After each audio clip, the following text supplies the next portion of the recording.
Imagine this.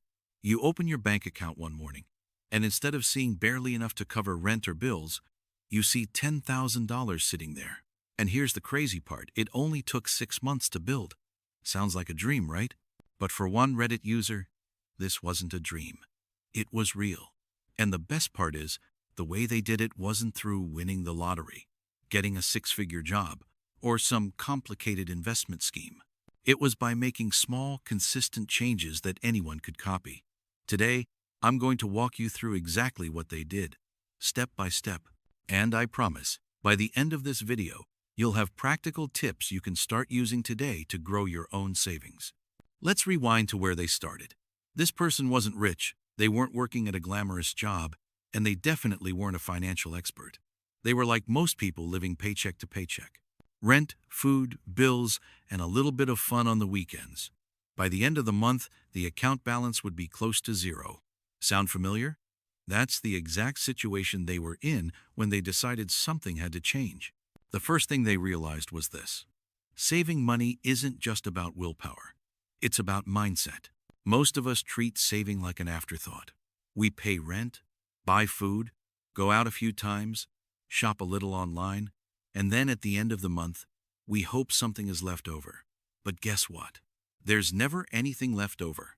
This Redditor flipped that script. Instead of saving last, they decided to save first. Treating savings like a bill, a non-negotiable. That mindset alone laid the foundation for everything else. Now, here's the practical side. Step 1 was tracking every expense. And when I say every expense, I mean everything.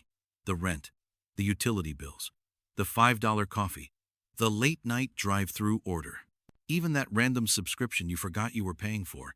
They wrote it all down. And let me tell you, this is eye-opening. Because here's the truth.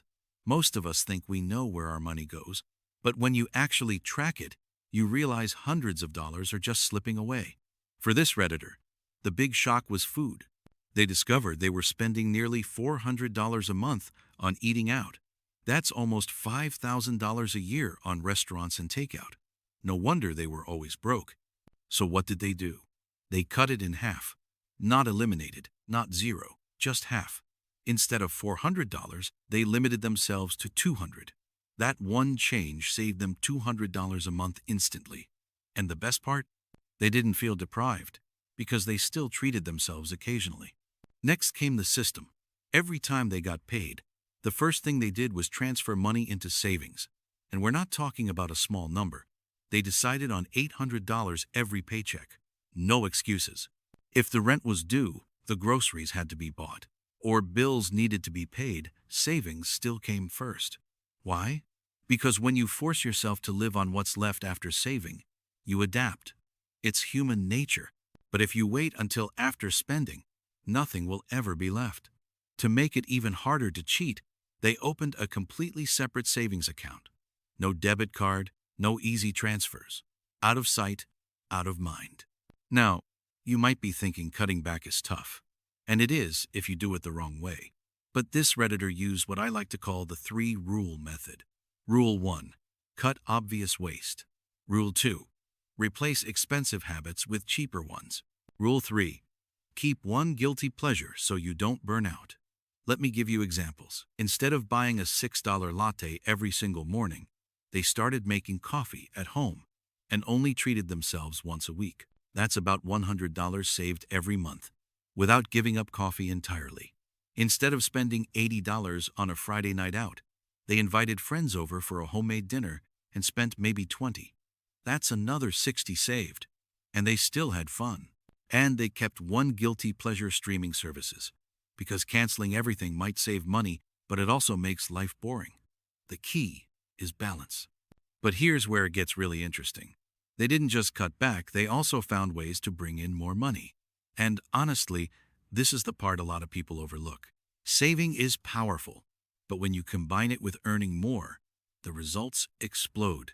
This Redditor sold old stuff around the house on Facebook Marketplace and eBay. They picked up small freelance gigs online, think writing, design, or even simple data entry. And on weekends, they delivered groceries through apps. None of these side hustles were glamorous, but together, they brought in an extra $400 to $600 every month. And instead of spending that extra cash, they funneled every single dollar straight into savings. Now let's pause for a second. Imagine this system in action.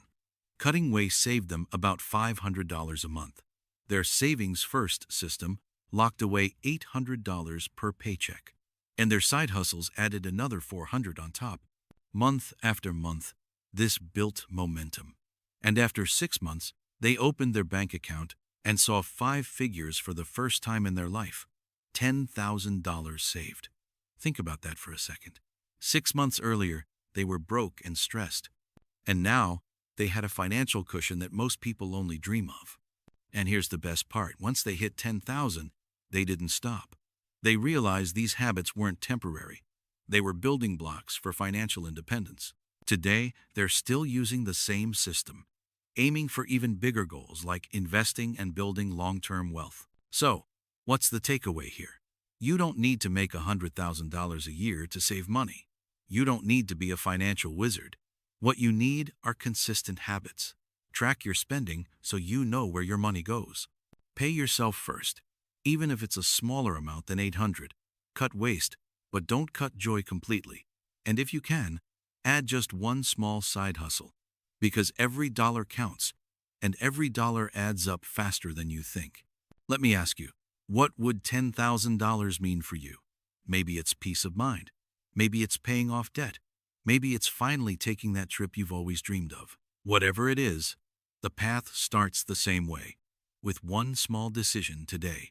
If you found this story inspiring, hit that like button. It really helps the channel grow.